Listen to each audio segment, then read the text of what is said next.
Hey, this is Anney. And Samantha. And welcome to Stuff Mom Never Told You, a production of iHeartRadio.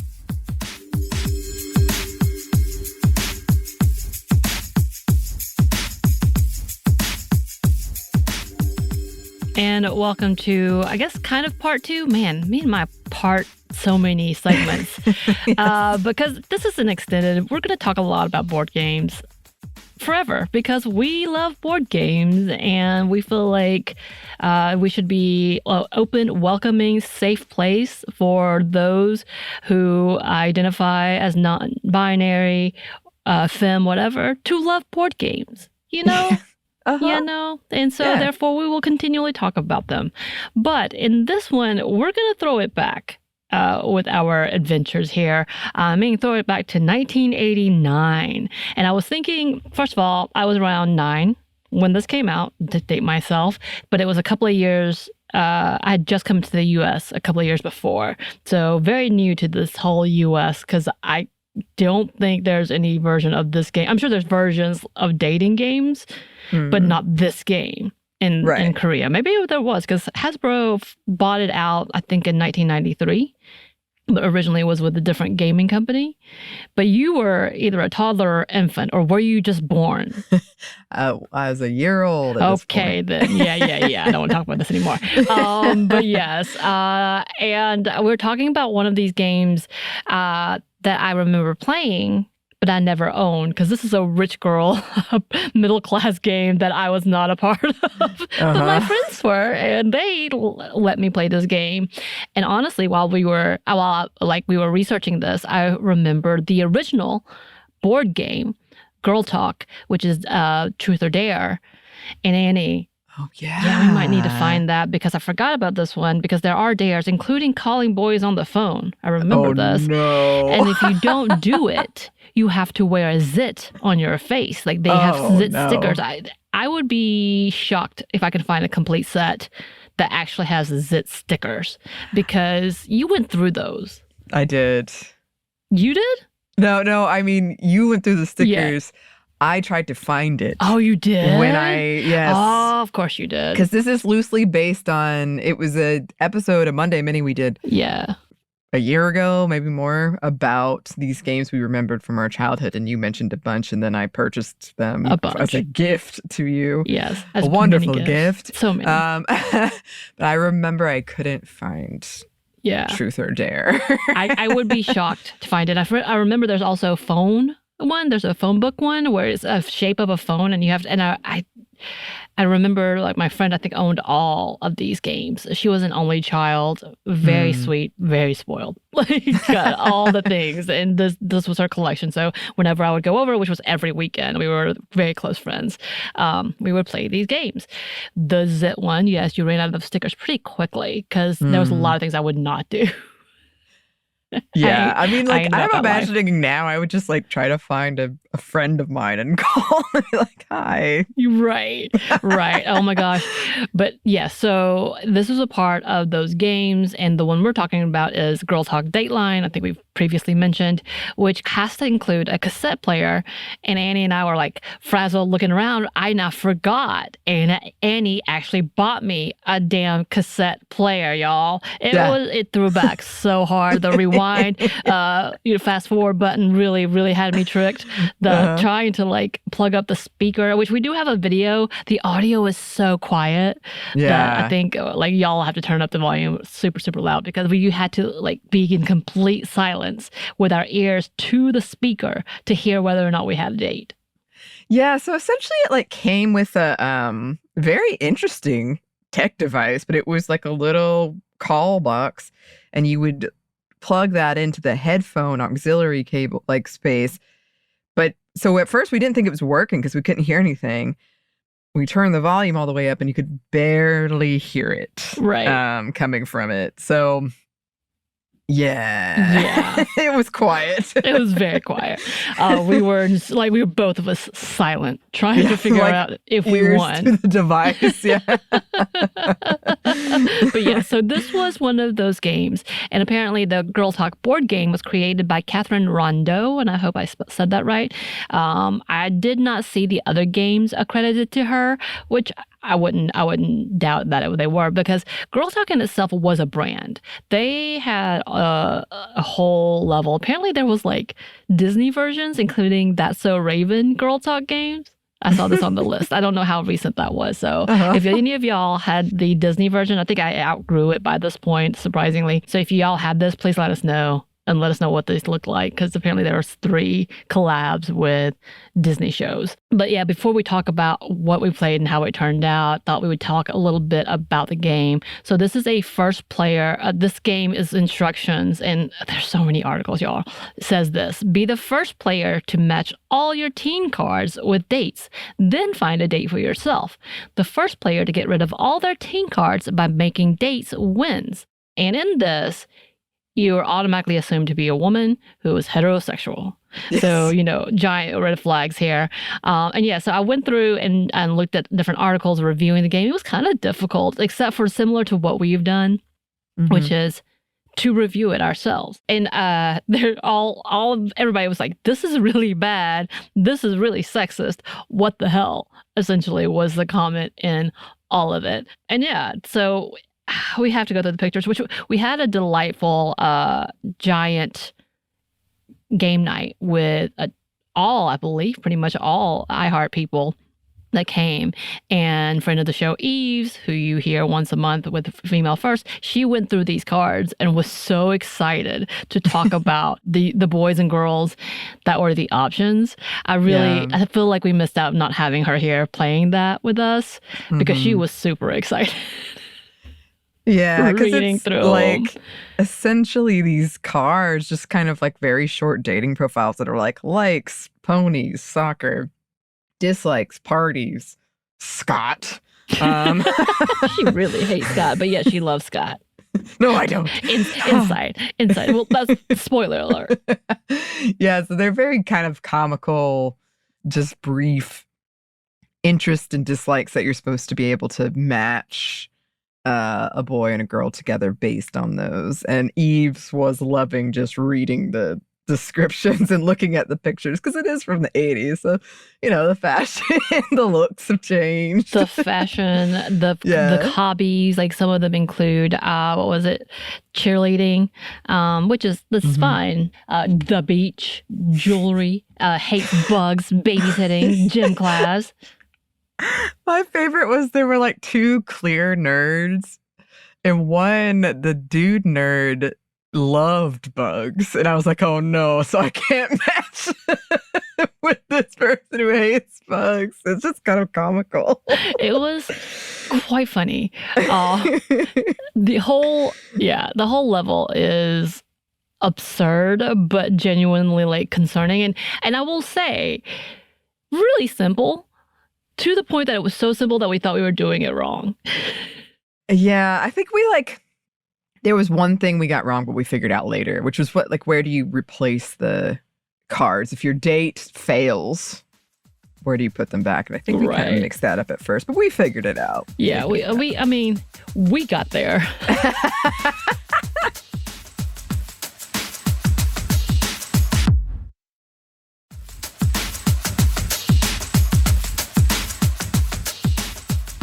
And yeah, okay, like I said, we're not the only ones that were like, let's look back at these games and see what this seems like, or let's see what this is. This was from The Department, a podcast about trends, and they did a whole slumber party series.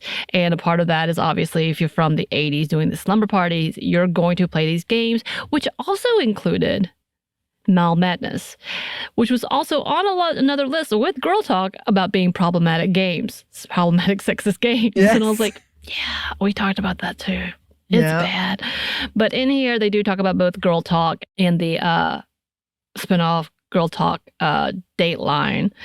And it says this, the game was such a hit, it spun off Girl Talk Truth or Dare, was such a hit, it spun off into a travel edition and a Girl Talk Dateline. Quote, a game about the 2 things girls like best, talking on the phone and boys. And that's on the actual commercial, which is nonsense. There's no talk until the end, and that's what it says. It's ridiculous. Which was a super clunky and heteronormative game to match up your boy and your girlfriends, who were also extremely biased and all white. Using a clunky cassette tape, you matched up stale gender roles and reinforced caustic stereotypes. I mean, yes. Yes. Like there's nothing you can really deny, argue in that. Like there's that level, and not only is it that way, but if you play it, your, I guess, announcer, your mediator, Tracy, the operator, who apparently has a Wisconsin accent. Someone was like, "Oh, this girl's from Wisconsin." I was like, "Why do you know that?" But okay, we'll tell you whether or not it was a match or not match, and usually says some sexist things in between, like, "Oh no, the girls are all talking, and woo, I thought he was gonna have to date all of them," type of thing, because they're all giggling in the background. Which I'm not gonna lie, I have had a moment where I'm with my friends and we were giggling in the background while talking to boys. So I can't say it's too far of a stretch. She could be a little mean. She was real mean to me, especially. I feel like I was like, "Girl, back off." I don't need this. I don't need this in my life. I just got rejected. I don't need this from you, too. I feel like for anyone who doesn't know what we're talking about, like essentially you play this cassette tape and it's just running. And if it runs out, you're supposed to flip it over, which younger listeners are probably like, "The hell are you talking about?" Flip it over and you start again. But like you would put in your boy card and your girl card. The boys were yellow and the girls were pink.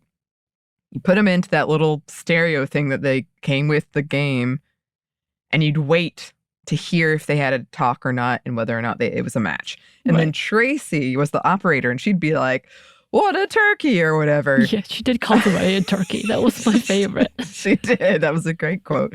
I mean, it was mean, but okay. And that's how it just ran. Like, so you would just put in these little cards and see what happened. Or sometimes it would just be silent, which meant no match at all. Yep. No match at all. And actually, again, when we talked about other people playing it, the List magazine at thelist.com, they have an article called "Things You Only Notice About the Girl Talk Board Game as an Adult," and they do specifically talk about the Dateline game. The header was "Holy Stereotypes, Batman." And they write, "Girl Talk Dateline is what teenage dreams are made of. This game is all about setting your friends, also known as teen cards, up on dates and eventually finding a date for yourself. You can date virtually anyone through the magic of Girl Talk Dateline, and by anyone, I mean any painfully stereotypical caricature of a person. Each teen card has a picture of the friend you're setting up, as well as very specific descriptions of their likes and dislikes. Take Danielle, for example. She's an adorable brunette who loves perfume and pep club, but hates getting up early. Fair enough. Who loves getting up early to get to class? Oh, I bet Gert does." Gert is a nerd, y'all. Yep. Gert has horn-rimmed glasses, so obviously she loves algebra and Latin. Homer also wears glasses, loves computer club and collecting bugs, and hates sports and school dances. Mm-hmm. It's almost like Homer and Gert are a match made in stereotypical nerd heaven, but they're not. Y'all, so there's a part in the game where sometimes the way their card slots, because that's how they get the voice, don't work at all, and that means it's a rejection. They were not a match. We tried. Yes, there were some that didn't make sense. And according to the rules, basically you have characters that are just really likable, and so they're easier to match. Then you have characters that are more specific, in which case I thought, of course, Homer and Gert would be a match, but maybe it's an opposites attract case. But also, this is where my detestment for Scott came in, because you knew basically the cards are sort of split into 4 places. And then there's like a middle space where you do the blind date part. But I knew where Scott was, and I kept landing on his space. And I was like, he doesn't mash with damn anybody. She's very mad about Scott, y'all. Very mad about Scott. I was. He was like the drama kid that was too cool, you know? That was his vibe. I know those people.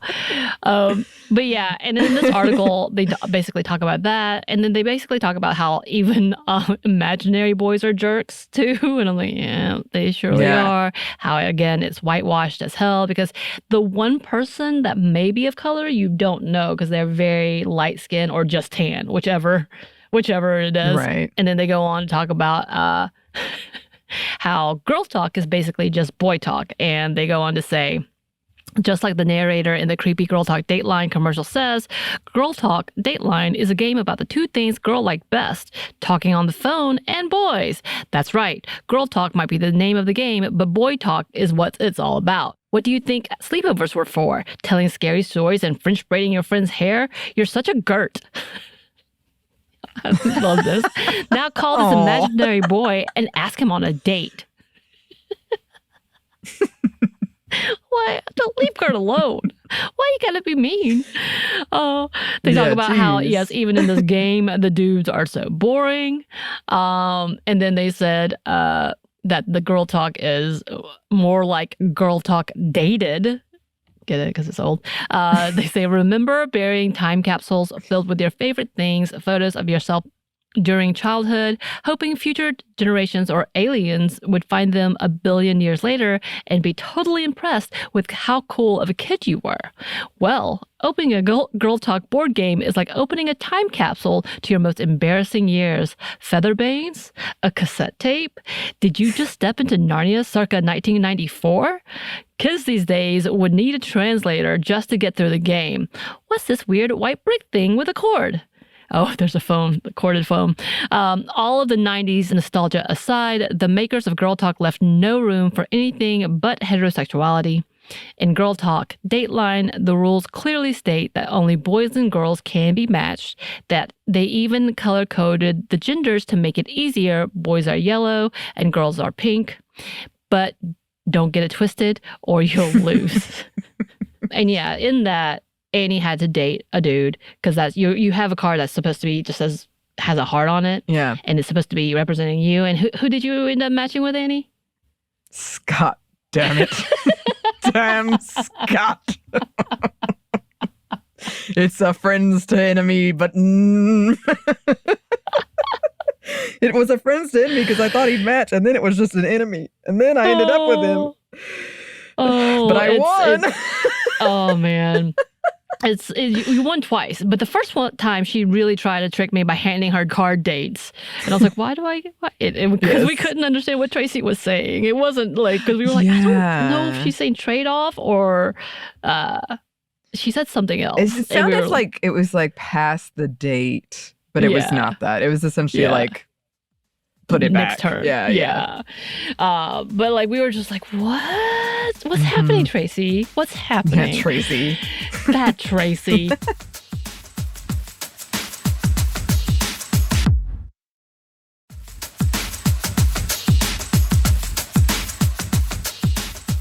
And then there's this article that has a pretty large scale conversation about the problems with these games and how really dangerous it is. And also, again, how heteronormative and erasing of any culture whatsoever. And it's from analoggamestudies.org, and it's from 2015. So all these, by the way, all these articles, I think the earliest one was like 2020, 2022, or the newest one, because it's still, this is a really old game, y'all, and it's not aged well. But the title of it is Queering Girl Talk, the board game. And just talking about how like problematic these games were in so many ways. And in it they say, Girl Talk is the socio-political product of a discourse around female empowerment that characterized the mid-1980s. Following the perceived relatively success of feminism's second wave, women entered the workforce in record numbers. The resulting challenge of reconciling career with familial obligations became a pressing and topical issue. Girl Talk reconciled this problematic by promising a natural balance between hetero-domesticity and the workplace through its career cards. In fact, a career is ostensibly a good place to find a husband. One card reads, after 3 weeks on your first job as a profession, quote, Profession, you'll meet the man that you'll eventually marry. Yet family does not necessitate the abandonment of career aspirations. One card reassures the winner you will have children early in the life, followed by a successful career in whatever state. In Girl Talk, girls are reassured that they will have simultaneous access to both the workplace and the domestic space. The career path available in the game, and it reflects the importance of physical beauty. So yeah, like all of these things. And then they go on to say, if then this game can be seen as a not so subtle attempt to instill heteropatriarchal values and emphasize femininity in a generation of upper middle class girls, what value remains in critically reflecting on it? The answer is found in experience. While Girl Talk is a product that is branded as having a very narrow applicable market, its very nature as a game relies on play and meaning-making that existence within the ephemeral confines of the interactive experience. Girl Talk is performed the moment of its playing, and the game is equally constituted by the game's mechanics, structure, and the players. And they keep going on about how this, like, we have to have a conversation about the depth of what these games do in perpetuating heteronormative stereotypes and being said, this is normal, and this is how you win. And literally, you win by prizing their feminine attributes, beauty, a malleable personality, and cheerful subservience. So they even talk about the fact that the career cards involve acting or modeling or both. And so different things like that, and how, you have to find a career like that. You have to find a husband. And then you also have to be balancing these things because you are the woman. And so in the early 80s, you're like, that's fine if you want to work, but understand housework is still your responsibility as well. Right. And definitely a lot of the hobbies in the one we played they were very gendered. Like, it would be like, she loves going to the mall. He hates shopping. Like, she loves talking on the phone. He hates talking on the phone. Yeah. Like, yes, they were the opposites of each other. But yeah, so obviously, yes, these games reinforce these ideas, and it's also part of the dream. Like that, and we're going to talk about it actually very soon. Was kind of that beginning of the teen magazines where we had heartthrobs and guys that we were so coming after. Hello, Jonathan Taylor Thomas for a bit of a second, as well as, Jonathan Brandis, who RIP, I loved dearly growing up. So having this type of culture really did instigate this fantasy life of this is what the dream is. Yes. And I will say I had a fun time playing it. It was funny because we were like, obviously, there was a lot of mocking stress. It largely. There was some stress involved, but it was funny. But as a kid, I do think it's interesting. Some of the points you've made from these articles, these quotes, is that when you play it when you're young, it does reinforce like an idea of, okay, this is what everybody else seems to be into, so I'm into it.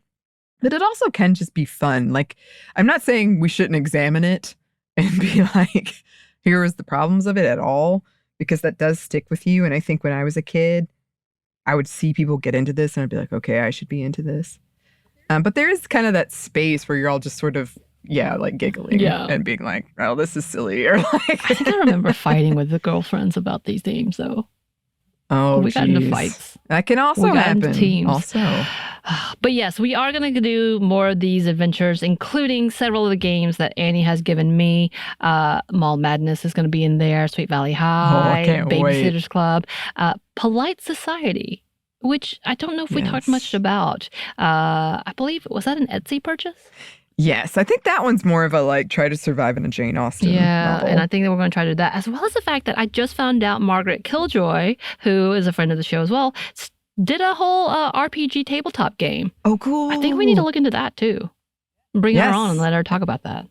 Yes, and Samantha will be on Margaret's show soon. Yes, in the next couple of weeks. Yeah, I don't know. Well, we'll let you know what happens. We'll let you know what happens. But yes, these are really fun. I hope that you all enjoy them. And again, if you have any board game suggestions, tabletop suggestions at large, game suggestions at large. But also if you have any memories of these games, these very heteronormative games or aimed towards children, towards girls, please let us know because, we might find a way to play it and talk about it on the show.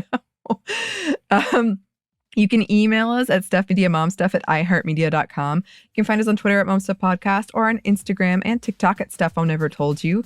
We might post that video. We'll try to find it. We'll see of us playing this. We have a TeePublic store and we have a book you can get wherever you get your books. Thanks as always to our super producer, Christina, our executive producer, Maya, and our contributor, Joey. Thank you. And thanks to you for listening.